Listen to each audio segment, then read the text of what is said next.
I was sitting in a restaurant the other day, and this guy walks in wearing sweatpants with 3 Adidas stripes down the side. I couldn't stop staring, not because it was stylish, but because I couldn't believe we've fallen this far. Humphrey Bogart is rolling in his grave. How did we get here? How did we go from timeless style to, is that guy dressed for a nap or dinner? I'm not saying we all need to be in tuxedos to grab a latte, but somewhere along the way, we traded elegance for convenience, and it shows. Now, if you're like me, you've probably always leaned toward classy elegance. My friends joke that I was born in the wrong era because I live for that polished, old-school vibe. I'm talking about the kind of style and grace that isn't about being fussy or over the top. It's about looking and feeling like you've got it together, without ever trying too hard. The kind of confidence that doesn't need to shout because it just is. It's all about rediscovering the magic of showing up as the best version of yourself and feeling amazing while you're at it. Sound good? Let's dive in. 7 steps to mastering classy elegance. Step 1. Define your version of elegance. Okay, so first things first. Throw out the idea that elegance is some cookie-cutter black and white dress code, because it's not. Elegance is personal, and classy doesn't mean boring. You can rock elegance in jeans. Here's the thing. Elegance is more about how you show up than what you show up in. It's a vibe. It's confidence without being cocky, kindness without being a pushover, and style without being trendy for the sake of it. So, ask yourself, what does elegance mean to you? For me, it means looking put together but not overdone. Effortlessly polished, like I just happened to wake up with glowing skin and perfectly tailored pants. Spoiler, I don't. Own your definition, because nobody can make you feel classy unless you believe it yourself. Before we continue, welcome to Manners Matters. If you're new here, make sure to subscribe for more tips on refined living, class, and elegance. Join our community and elevate your lifestyle. Step 2. Grooming is a daily standard, not a special occasion event. Let's get real. Grooming isn't just for weddings, job interviews, or when you're meeting your in-laws for the first time. Grooming is a habit. It's about showing up for yourself every single day, no matter where you are or what you're doing. And yes,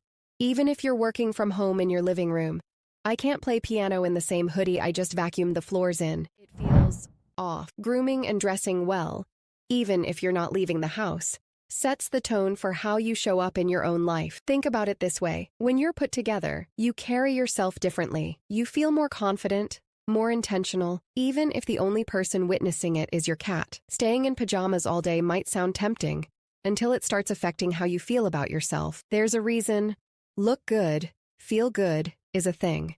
Make being polished your standard and watch how it transforms your mindset. And trust me, your piano playing, or whatever you're doing, will feel a whole lot better when you're dressed like someone who owns that moment. Step 3. Watch your language. Okay, let's talk about language. Because as much as I love the idea of people looking polished and put together, nothing kills the vibe faster than someone dropping an F-bomb mid-sentence at brunch or saying, like, you know, every other word. Just no. Here's the deal. How you speak matters. There's something undeniably classy about being intentional with your words. Language is powerful. It shapes how people see you. When you take a second to breathe, slow down, and think about what you're saying, you instantly come across as more composed. Plus, bonus, when you're mindful about how you speak, you're less likely to accidentally offend someone or say something you regret later. And let's be real, none of us need more cringe moments haunting us when we're trying to fall asleep at night. Your words leave an impression. Make it a good one. Step 4. Respect everyone. All right, let me tell you something that I wish more people understood. Respect is the ultimate sign of class. You can have the fanciest outfit, the best hair, the most flawless eyeliner wing. Teach me your ways. But if you're looking down on people or judging them based on surface-level stuff, you just lost all your elegance points. Respect isn't just about being polite. It's about giving people the benefit of the doubt. It's about treating everyone with the same kindness and dignity. And respect isn't just about what you do. It's about what you think. You can smile and nod all you want, but if your inner voice is like, ugh, why are they like this? You're missing the point. Respect starts in your head. It's about reminding yourself, hey, they're human, just like me. Because here's the thing, you never know when you're going to be the one who needs that same kindness. True elegance isn't about looking polished while looking down on people. It's about lifting others up. It's about holding yourself with enough confidence that you don't need to make snap judgments or put anyone else down to feel good about yourself. Step 5. Classy women don't do drama. Let's get one thing straight. Classy women don't do drama. And by drama, I'm not talking about the fun kind, like obsessing over some scandal on Netflix. I'm talking about the kind of unnecessary theatrics that turn small problems into full-blown crises. You know, the yelling, the meltdowns, The emotional tornadoes that suck everyone in. Classy women are too smart for that. And honestly, men hate it. You've seen it happen. Men say they love low-maintenance women, but then they end up with someone who cries in a restaurant. You know the type. Sure, it might seem cute or endearing for about 5 minutes, but long-term, men don't want the drama. But let me tell you something else about avoiding drama. It's not always easy, and it's not always appreciated. In fact, my no-drama approach has gotten me into trouble before. This happened to me at work, and it changed everything. A few years ago, I was working on this huge project.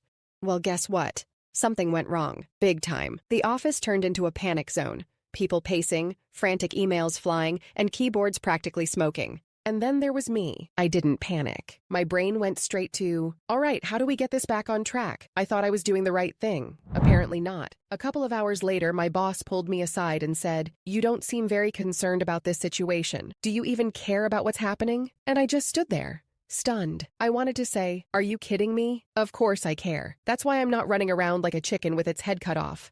I'm busy fixing the problem." But instead, I just calmly explained what I'd been working on, thinking they'd see my logic.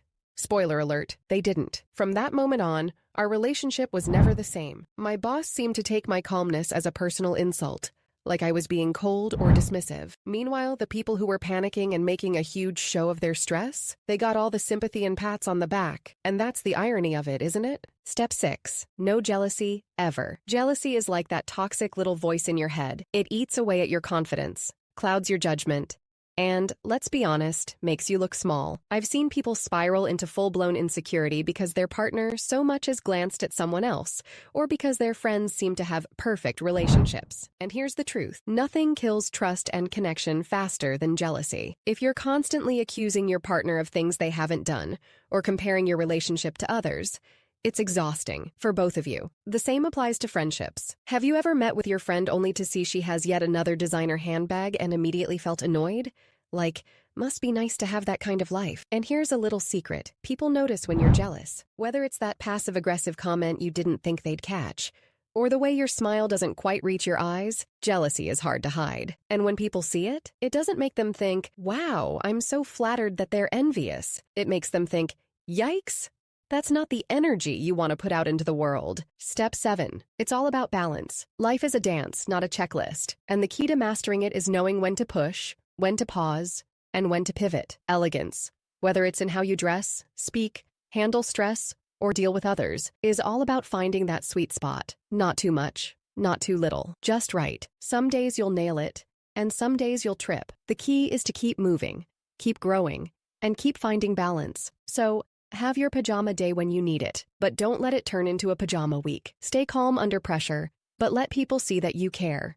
Respect everyone, but respect yourself enough to set limits. Celebrate other people's wins, but don't forget to celebrate your own. That's balance. So, whether you're sipping champagne at a fancy party or sipping tea in your living room in a bathrobe, remember, balance is the secret sauce. Find it, and you'll always radiate true class. What does elegance mean to you? Let me know in the comments. I'd love to hear how you bring timeless class into today's world. Thanks for watching. See you in the next one. Stay classy. Manners matters.